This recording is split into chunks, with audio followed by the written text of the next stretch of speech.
Hello, my name is David Roach, I'm a composer, and in this video I'm going to tell you all about a really innovative, unusual and exciting project taking place as part of the 2019 Vale of Glamorgan Festival.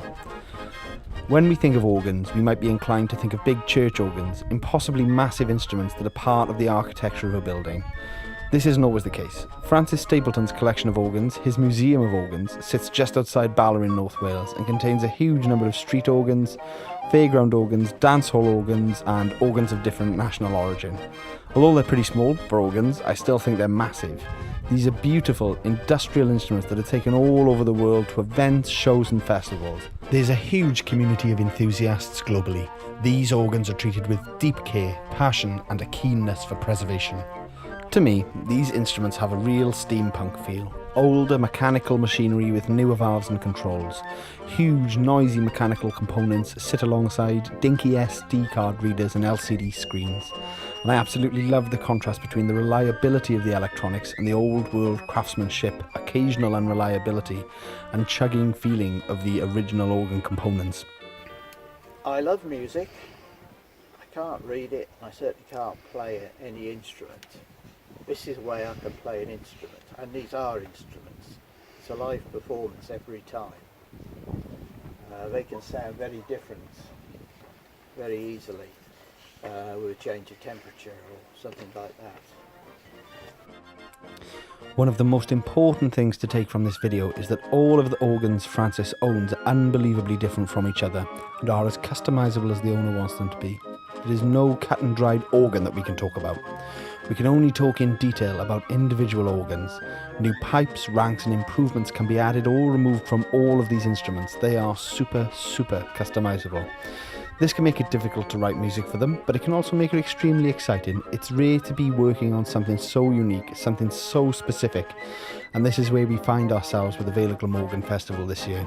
They have generously commissioned 10 different composers, including me, to write pieces of music for one of Francis's musical instruments, Astrid. But in order to understand the peculiarities of Astrid, we need to be sure we know a bit more about the other organs in Francis's collection.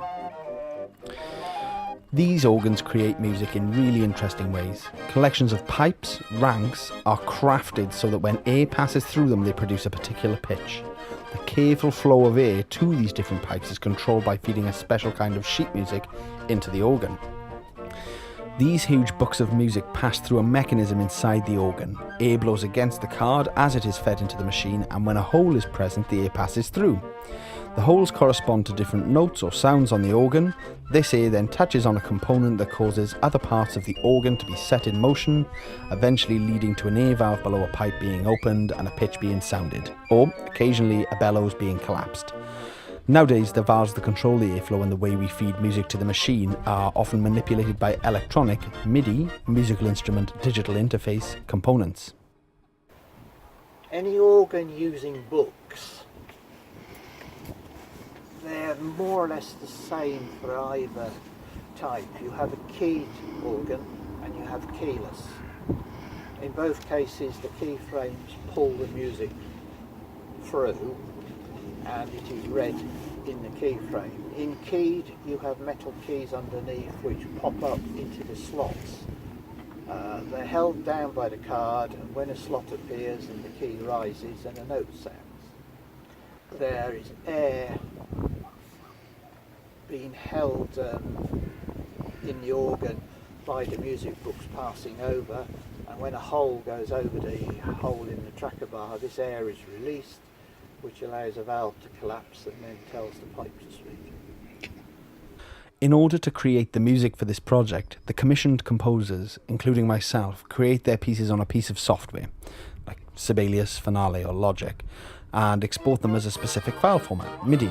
I then take these MIDI files and alter them to fit the scale of the organ. Each MIDI value corresponds to a function on an organ, a pitch, a stop, a percussion instrument, but they are different for each organ, so it can get really tricky. Almost every organ has its own. There are certain fixed scales. Both of my roofs play on the roof model 35 scale, which has 67 holes in the tracker bar. So the scales on those two organs are virtually identical. The only real difference being that one has percussion and one does not. But Mortier, who built huge dance organs, didn't turn out two organs with the same scale. Crafty old devils, we're not having you selling your music on to someone else, they can come and buy some off us. So what they did, although the main notes of the organ, the melody, counter melody, etc., are normally in the same place, the registers would all be swapped around. Okay. So now we know a bit about these organs, let's talk about Astrid. Astrid is a Dutch street organ. She was built in 1957 by Llanrwst, apologies for the pronunciation, of Rotterdam. He's still alive and this was the first organ he built. She was a much smaller organ at first. The majority of ranks and pipes on Astrid weren't added by the original builder. It's all down to the commitment and interest of Francis Stapleton, Astrid's previous owners, and the organ builders they've chosen to work with. It's a total labour of love. In November 2018, Francis and I travelled down to Kent to have a look at Astrid while she was in repair. The workshop was absolutely crazy. There were giant organ fronts and decorations everywhere. These elements were not designed to be subtle. They give a real flavour of what these organs were made for. Their brightly coloured, sometimes slightly saucy and outrageous exteriors were designed to bring people in, to attract business and to get money. Obviously, things are a bit different now. Maintaining these instruments is more a matter of preserving a musical history, but it's incredible to see how massive and wild these instruments can be. The organ specialist Francis works with is a real craftsman and luthier. It takes a phenomenal skill and knowledge to be able to tune, maintain and rebuild these instruments. The ranks and pipes are crafted by hand and, as with all instruments, huge attention is required to manage the possible changes in tuning as the instrument is taken around to different venues. Changes in temperature can cause difficulties with the tuning. She was owned by a friend of mine who was an organ builder. Okay. Peter Griffiths, from the Lake District. Very nice chap, very clever organ builder, although he's now retired and nothing to do with organs at all. But he had Astrid. He'd restored her from something which played terrible into a quite pleasant little organ. But just keep playing them, that's the main thing. Find yourself a decent organ builder. Let him have a look at it on a regular basis to check it over. It's well worth it. There are 6 ranks, collections of pipes, on Astrid, each with different features, capabilities, ranges and qualities of sound. Ranks also have stops, and these create different sounds on a given rank. On Astrid we have trumpets, cellos, violins and piccolos, all sorts. It's a huge part of the fun of writing for a smaller organ. It's like having a mini orchestra. Generally speaking, ranks are categorised according to their function. This doesn't mean they're necessarily more suitable for one thing over another, it's just a type of labelling. On Astrid we have melody, counter melody, accompaniment and bass ranks. The biggest difference between these is in the way they make their sounds. Some of the pipes have magnetic valves that allow a tighter control of the airflow. These can perform notes quickly and precisely. Some of the ranks have different pneumatic components. Analog valves control the airflow. These are minutely slower. How does this change the way that we compose for Astrid? Well, one has to be mindful of what ranks can cope with fast writing and what ranks can't. For any composers out there, I've added the technical specification in the description of this video. A big part of the research element of this project was collecting all of this information from scratch. It was quite a task and a great way to get to know the organ. It's also definitely worth chatting about all of the percussion on Astrid. I remember the first time I visited Francis, he gave me a tour of some of the organs and there was one that was just bigger than my car with basically a full-size orchestral bass drum on the side. These are just crazy, fantastic instruments. The percussion elements are so important to them. It's almost impossible not to find the industrial nature of these instruments charming. A bellows controls the triangle, snare drums, bass drum, cymbals and woodblock. So many mechanisms for a little ding on a triangle. Particular quirks occur because of this method of creating sound too. When you input a note or activate a MIDI value on a computer, you are starting the process that leads to a percussion instrument sounding. It doesn't mean that that is when that sound will happen.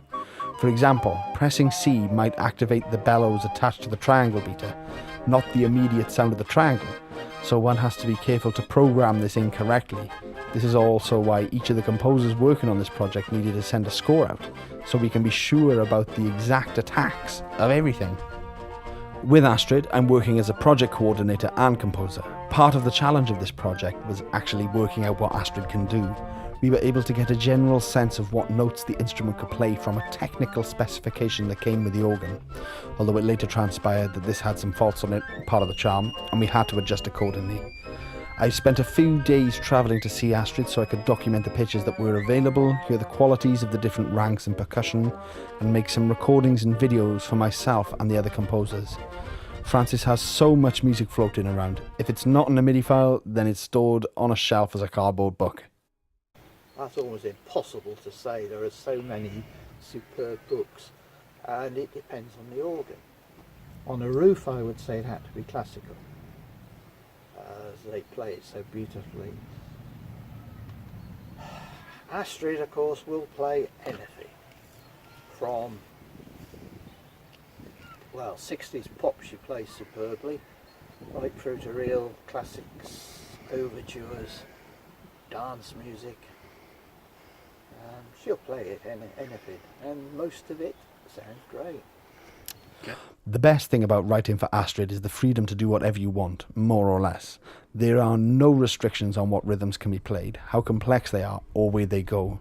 They will always be exact and performed, more or less, without issue because they are running initially from a computer.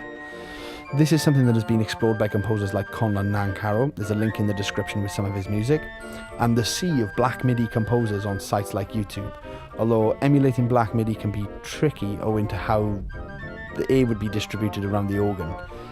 If every note on Astrid was played at once and we tried to hold it, it would just make this big